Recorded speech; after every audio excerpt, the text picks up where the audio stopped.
Hey guys, today it is Saturday, April 18th, 2020, and the good news about this weekly roundup video is that instead of it being 8 days late, it's only going to be 6 days late. Woohoo! We're making progress, folks.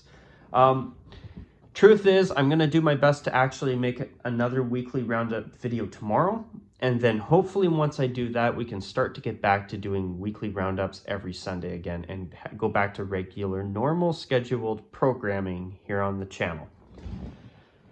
So for this video today, I'm going to try to do a little bit of channel housekeeping. There's a little bit of talk that I want to do, a little bit about the NFL, a little bit about the XFL. And by the way, I'm still planning on an XFL video to talk about my thoughts on it being shut down and all that. So that is still coming. There is also one significant thing that I do want to acknowledge that has happened within the past week or so. And when I heard the news, I must say it was really sad. And, you know, stuff like that is really unfortunate. But I want to acknowledge it at the tail end of the video today that I'm going to be filming.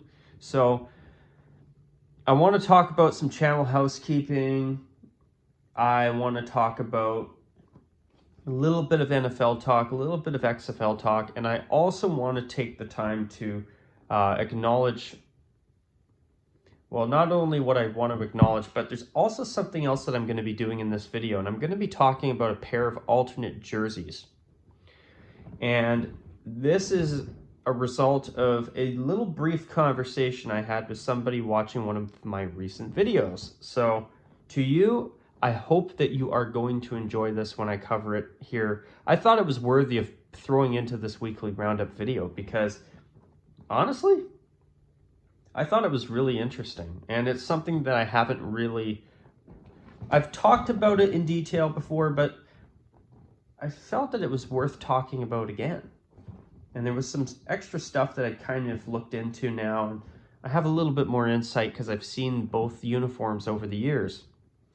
But there was also an interesting article that I read a few days ago, in fact, that I want to include in this video about one of those jerseys. So I'm going to talk about that. I got to talk about a bit of channel housekeeping and then the other thing at the end.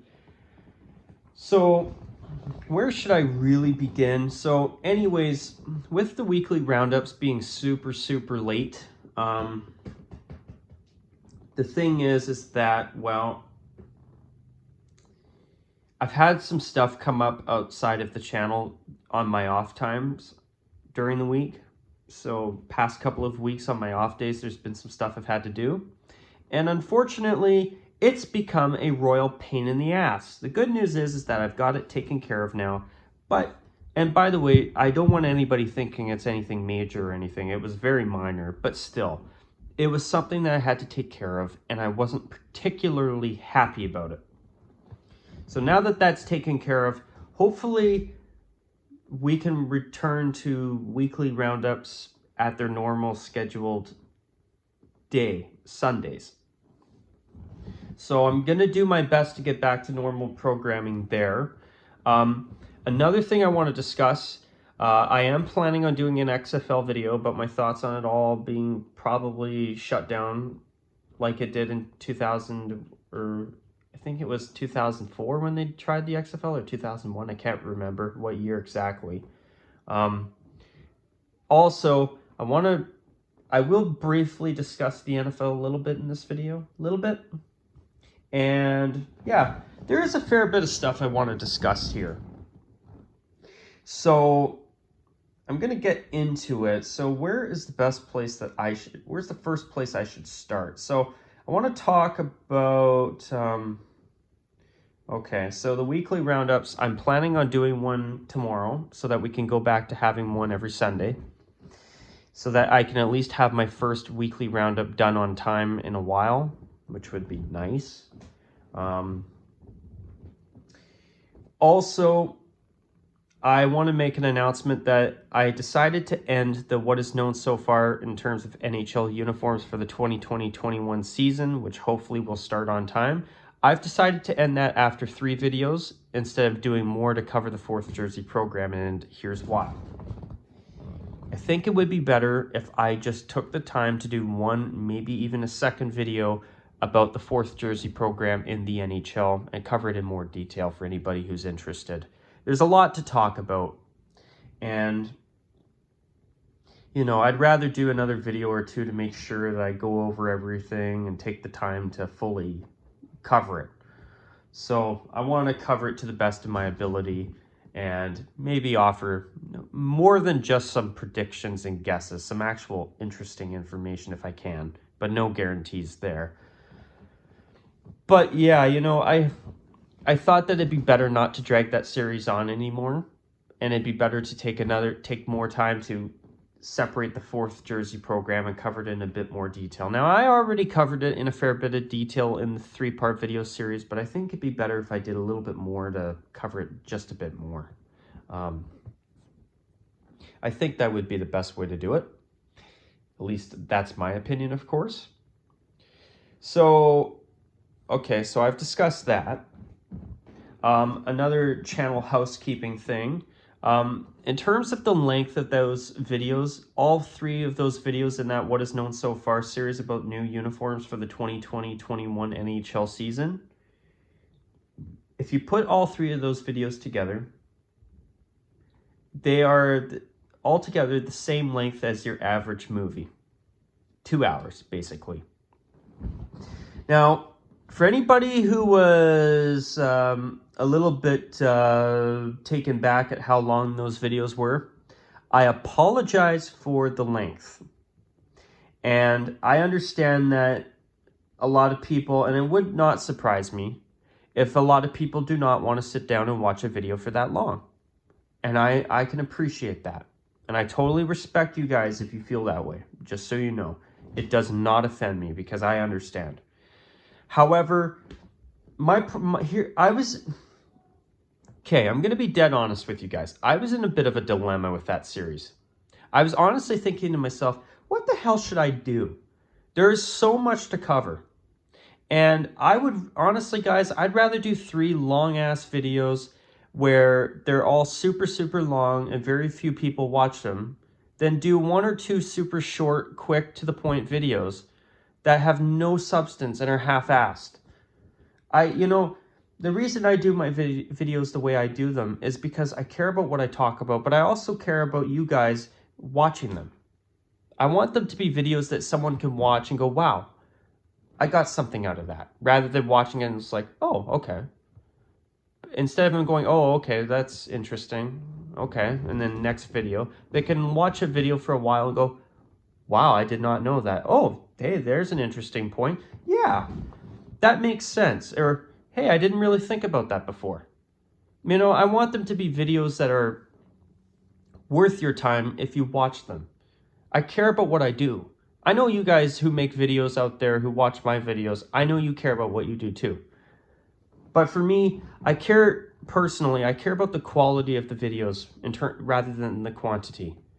You know, for me, I'd rather have 3 really well thought out, well put together videos with little to no viewers watching them than to have 1 or 2 videos that have no substance to them. They're very short, quickly put together, that have a bunch of zillions of views. For me, it's not about the views. It's about the quality of the videos and about you guys watching them. I want them to be videos that are worth your time and the time of anybody who watches them if they decide to watch them start to finish. So I apologize for the length of the videos, but you know, guys, I just wanted to make sure that I covered everything to the best knowledge that I had when I filmed them. And you know, I want to make sure that when I do those videos, I do them to the best of my knowledge. Now, in the past, I've done single videos that are like 26 minutes in length, I know. But it was a lot easier to do those videos when there was already a pre-established list of teams in a catalog that I could cover.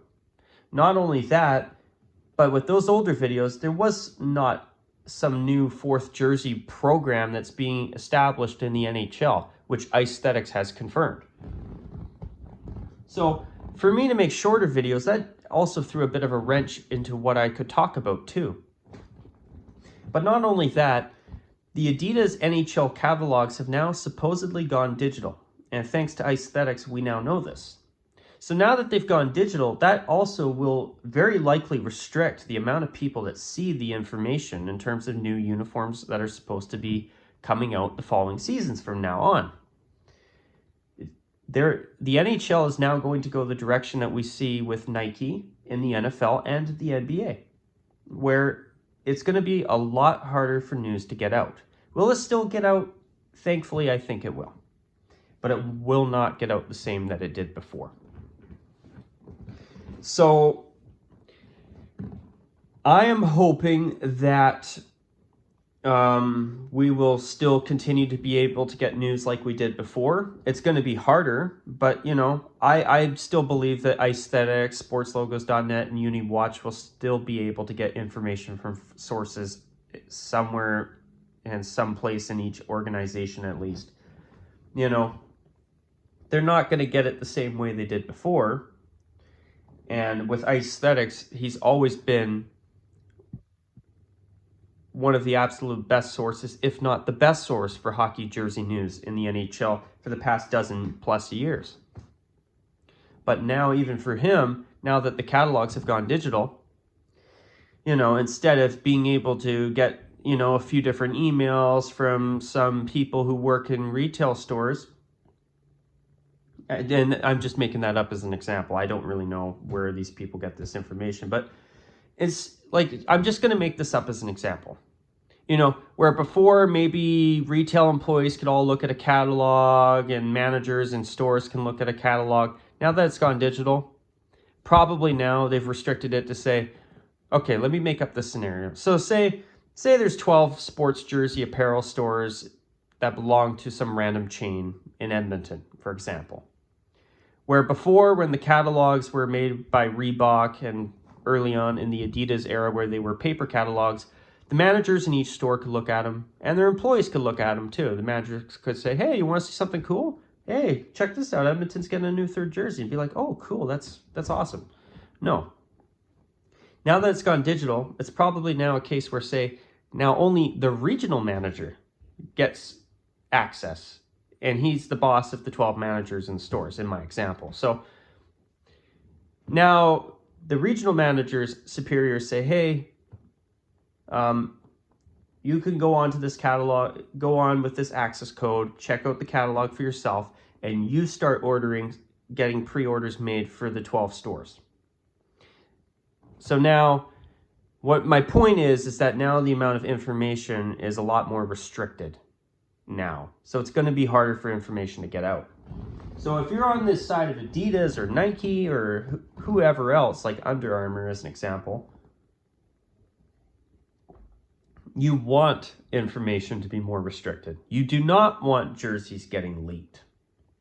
Now, if you're on our side, you're like me and you're on this side where you want to know who's doing what, and you want to see the new jerseys, and you're excited about what teams are doing, this stinks. Because now you have to wait like everybody else for information, or you find out when the rest of the world finds out that, hey, the Atlanta Falcons are getting new jerseys. You find out when everybody else does that, hey, the New England Patriots are getting new jerseys, which coincidentally, they unveil them in a couple of days. And, you know, their current jerseys are iconic. The Patriots only won, 6 Super Bowls wearing them? So I don't think they're going to do anything drastic, but I do agree with those who say that they should go the Color Rush jersey route. I agree. But I do not want to see the Patriots continuing to take part in the Color Rush program. Excuse me, Color Rush. I'm sick of the Color Rush. If a team wants to wear a uniform, wear it with contrasting socks and pants, and elements that contrast one another. That's why you can look at almost any NFL game in the 1980s and go, wow, what a beautiful matchup. Nowadays, you're lucky to find a beautiful matchup. People get excited when the Packers play the Chiefs because they know it's going to be a beautiful matchup. Where before, say 40 years ago in 1980, almost every jersey matchup you could look at and go, wow, they look great. But now I want you to I'm going to give you guys a little bit of food for thought here. I want you to think about this, but imagine those matchups in modern jersey cuts on 4K high definition television. Think about it. Think about, say, the Seahawks wearing royal blue uniforms at home against, say, I don't know, the Detroit Lions in white and silver from the 1980s.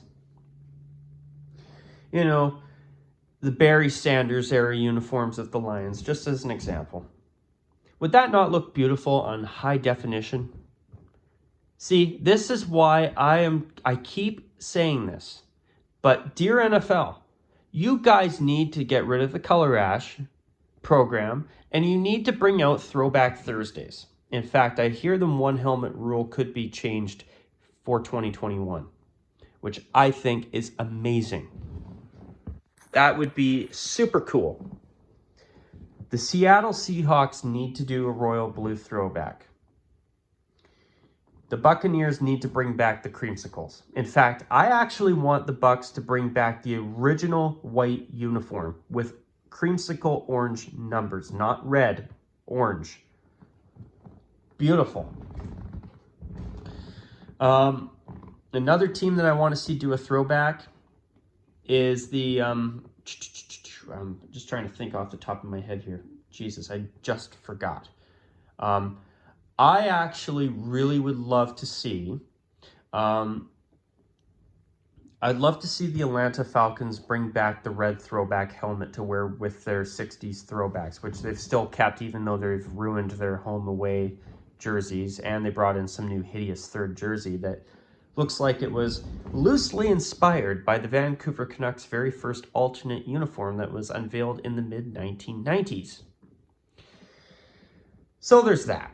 So anyway, with the length of my videos, I just want to make sure that, you know, I do them to the best of my ability, to the best of my knowledge, and with the best detail that I can cover them in. I mean, I understand that not everybody likes longer length videos, and if you don't, I understand. I mean, I think a lot of people probably only want to watch a video about 15 minutes to 20 minutes in length. 25 minutes is pushing it, I'm sure. But for me, I just want to make sure I do them right to the best of my ability. And you know what? It's not even just that. But you know, I care about you guys watching them. I don't want you to just go, oh, okay. I want you to watch it and be able to maybe, you know, hear something that and give it some thought. Or go, hey, that's interesting. Or, hey, I never thought about that before. Or, hey, he made a good point about that. Or, I don't agree with him on that. And I'm going to mention that to him. Just stuff like that as examples.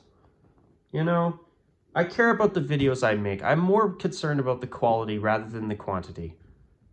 And, you know, if that means making longer videos, then, you know, I'd rather do that than, you know, do shorter videos that have no substance, no detail, nothing interesting to them. I mean, I'm sure you guys don't have to deny it. I mean, I'm sure a lot of you guys probably don't want to watch 40+ minute length videos all the time. And I respect that. But I just really care about what I talk about, and I want to make sure that, and that's not to say that you guys out there who make YouTube videos as well don't care about what you make. I know you care about it. I don't want you guys thinking that I think you don't. I don't want to insinuate that whatsoever, and I mean that. But what I'm just trying to say is that, you know, when I do a video, I want to make sure it's done right. At least from my perspective. So if you guys aren't fans of me doing longer length videos, I apologize for that, but I just want to make sure they're done right. That's all. But anyways, with the NFL, I know that the Browns thankfully fixed their uniforms for the most part. Good for them. The Colts, I love the new number font, but the black Nike logos on their white jersey are unacceptable in my opinion. I know the Falcons trashed their uniforms. I am pissed with the Falcons. The Buccaneers, they did upgrade their uniforms drastically. And I love that they actually brought in a pewter jersey, to be quite honest. I know not everybody loves it, but I actually think it's cool that they took advantage of this opportunity to roll out a new jersey they've never done before. But the all head-to-toe monochromatic color rash in pewter, I'm sorry, I don't agree with that. I think that they should wear the pewter jersey with black pants to contrast. Black with pewter, that complements well, with red as a bonus accent. You know. And as for the Patriots, I'm excited about what they're doing. I think they're actually going to upgrade their uniforms. But, you know, I think their current jerseys are classics now because of 6 Super Bowl championships wearing them. But I do agree, I've never cared for the side panels, especially on the away uniform. So if they go the color rush direction without the color rush look and contrasting pants, I think it will be a very, very pleasant upgrade for the Patriots overall.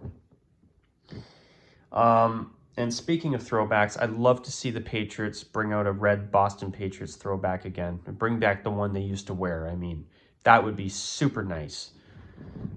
It was a really pleasant treat to see that at least once a season. And I think a lot of fans would agree with me there. Maybe not, but if you don't, I understand. But beautiful uniforms, in my opinion, of course. Obviously, I'm biased, But yeah, no, I will do my best in the next couple of weeks to sit down and get a bunch of these NFL uniform changes covered. I actually have a feeling that since the Chargers are now the other guys in Los Angeles, I have a feeling they're really going to try hard to do everything right now to make sure that they please their fans. Because, you know, I know that the Chargers moved to Los Angeles because they couldn't get a stadium arrangement that they were good with in San Diego. So they moved to Los Angeles. But now they're the other guys to the Rams. They're like the Rams, you know, sibling that everybody cares about the Rams, but not everybody cares about the Chargers. The Chargers are kind of just they're just kind of there. So I have a feeling that we're probably going to get new uniforms from the Chargers that are probably pretty good. But I could be wrong. And as for the Rams, I'm a little bit concerned that they're going to do some stupid gradient crap and they're going to really defecate all over their throwback uniforms that they should have just gone back to full-time, moving into SoFi Stadium or whatever the hell it's called in Inglewood when it opens. Hopefully in time for the start of the 2020 NFL season, that'll hopefully start on time. But anyway, fingers crossed on that, that they actually do the right thing and actually, you know, bring out some uniforms that are good, but I'm a little bit concerned about the Rams. As for the Chargers, and even for the Patriots, I actually think those two teams will do good. I mean, the Buccaneers did a great job upgrading their uniforms. Not everything about their uniforms I'm in agreement with, to be honest. And personally, I love the creamsicle era uniforms. The only things, the red on orange, I do kind of agree that that's not the best choice. Bucco Bruce is not as good as the flag logo, at least in my opinion. But I love the orange. The creamsicle orange is unique. And to me, I think the red and pewter is damn cool, but I will always be a fan of the creamsicle. Just a beautiful classic uniform style. I mean, but anyway. So in terms of the XFL, I will touch base on that real quick. I'm going to try to be short on that. But, you know, with the XFL, I really do think it's a shame that it's been shut down. And I just hope and pray that Vince McMahon, once this stupid pandemic is over, is going to be able to spend the time and money to bring it back. I think he should. The story of the Battlehawks in St. Louis was really exciting to watch. It was really, really quite cool, in my opinion, to see St. Louis really get attached to this and embrace the Battlehawks. And I actually believe that if the Wildcats were sent to San Diego and played in Calcom Stadium, that they would have a similar story. And I think that is something that I want to see the XFL come back, just to see those two cities have a chance to enjoy some professional football again, and rightfully so.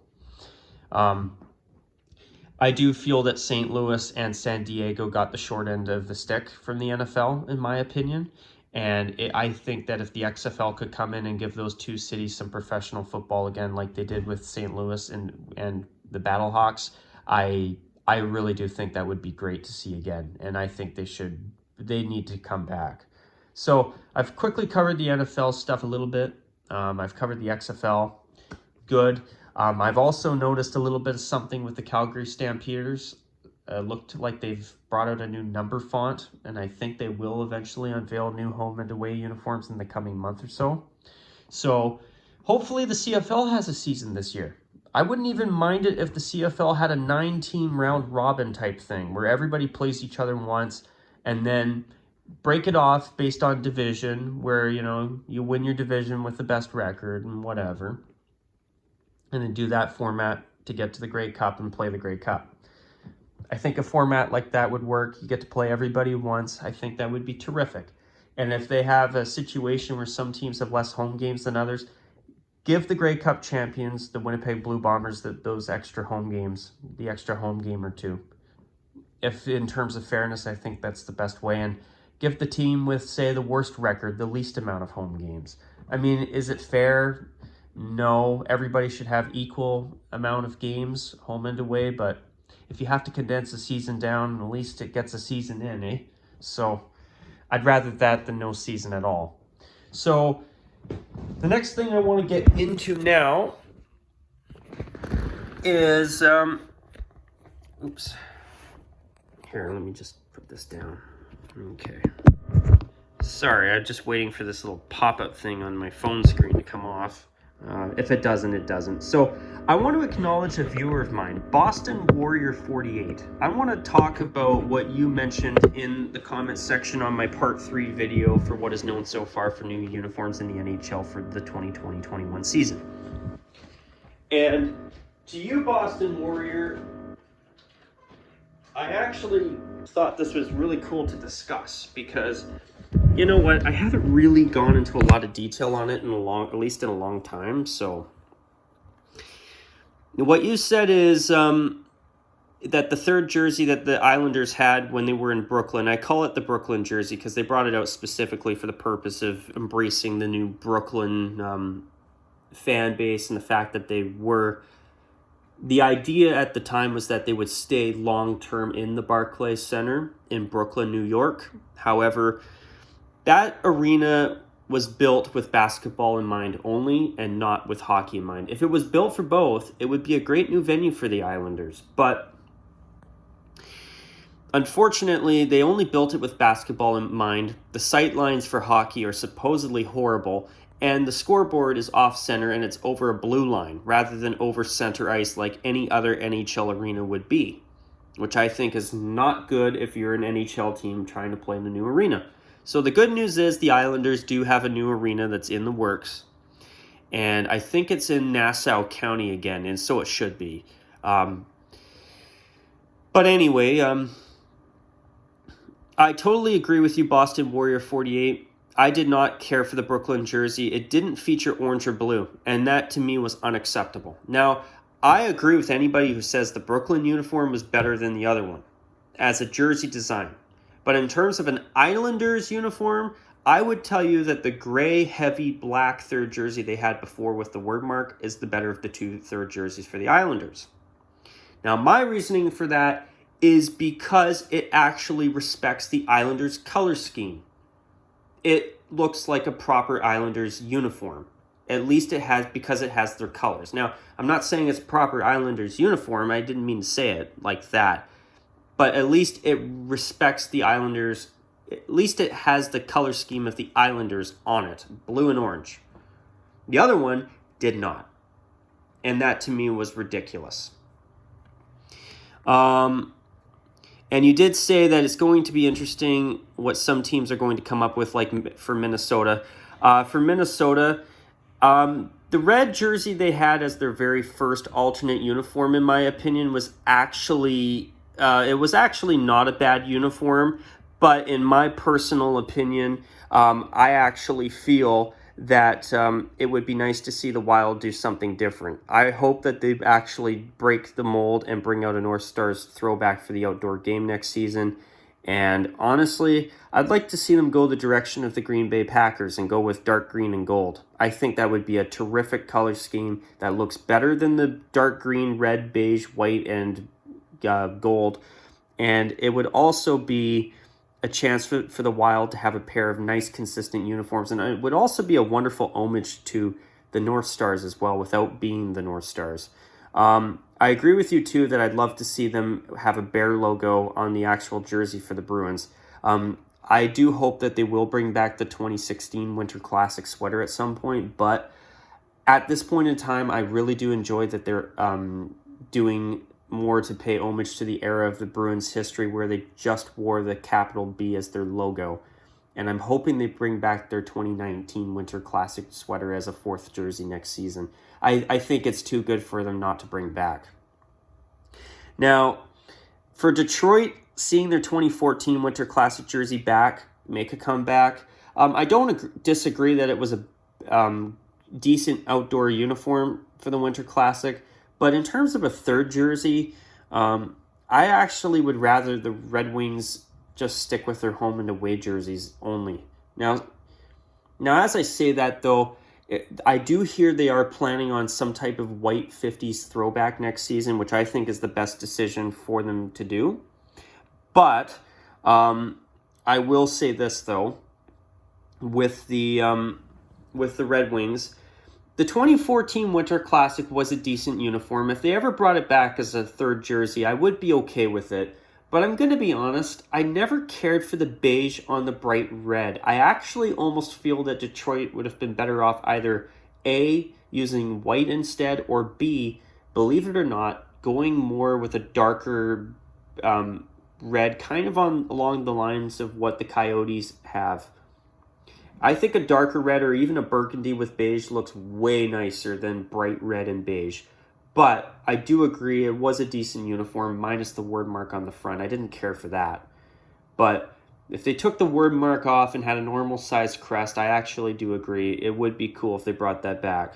I wouldn't be against it, even though I would prefer that they went with white instead of beige. But anyways, I do have a little bit more I want to add to the Islanders' whole discussion. So, with this jersey here, Boston Warrior 48, what I really liked about it, and compared to the Brooklyn jersey, is that at least it respected the Islanders' colors of royal blue and orange. Now, this jersey is a royal dumpster fire and a half, at least in my opinion. The gray shoulder yoke, the word mark, even if they put their logo on the front, that would have been a big improvement over this. This was part of that so-called quote-unquote trendy wordmark era during the Reebok years, which I don't miss, by the way. But as you can see, this was a jersey that was a new idea. And alternates are an opportunity for teams to experiment and do new things. So the Islanders did that here. Even though I think this jersey sucked, they at least respected the franchise's color scheme and did something new that was actually respecting the Islanders' colors, even though I would agree with anybody and everyone who says that this uniform was a royal dumpster fire of a third jersey. In my opinion, it was totally unneeded. But I do think the Islanders deserve at least a little bit of credit for trying something new under the circumstances, even though I think personally this uniform royally sucked. This little diamond thing they had going on here, it was a subtle feature, but it was not a good one. This was just a bad idea as far as I'm concerned. I mean, was it creative? Yeah, I will give the Islanders that. But it was creative in my biased opinion for a lot of bad reasons, for all the wrong reasons. I hated the word mark. I mean, the idea of it was interesting, but, you know, they didn't even bother to at least put their main crest on the front. That alone would have been an upgrade. But, you know, would have made it more tolerable, I mean. But still, this uniform here, not a fan. But in terms of Islanders' third jerseys, I like that one better than this one. Now, although I would agree with anybody who says this was a better third jersey, a better uniform than that one, I totally agree. But in terms of Islanders' jerseys, Now, notice how I'm wording this. In terms of Islanders jerseys, I feel that the third jersey that you see this fan wearing here on the left is better than this one. The whole uniform was better as terms of being an Islanders uniform because it had their colors and it respected their color scheme. This one did not. It was totally random. It was totally void except for a little bit of orange in the logo. I'll give them that.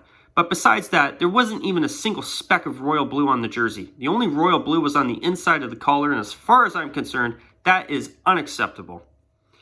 And it didn't even have orange striping or nothing. And this jersey here, I actually feel that for Brooklyn, I mean, I understand what the CEO at the time of the Barclays Center, Brett Yormark, and the New York Islanders were trying to do. Creating a new black and white uniform to say, hey, Brooklyn, we are a new team in your neck of the woods. So we're going to make a new uniform that is our way of saying hello and acknowledging you. But it should have respected the Islanders' color scheme of blue and orange, specifically royal blue and orange. And it didn't. It was strictly black and white. Now, the design was simple. The striping on the arms was good, the socks, but the oversized logo on the pants, the solid black and white with no blue and orange, that to me was a total joke. And how about that half-finished collar that was a foreshadow of the eventual Addy crap collars that we've been stuck with since 2017? That is also a big turnoff for me too, eh? But the number letter font was good.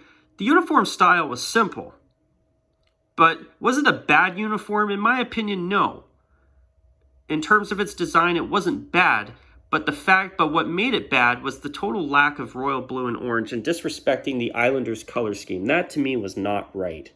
And another thing I found kind of funny was that supposedly their commentator, Howie Rose, was never a fan of that uniform, and I agree with him. You know, he said that he took issue with the idea by Barclays Center officials that black and white are Brooklyn's colors.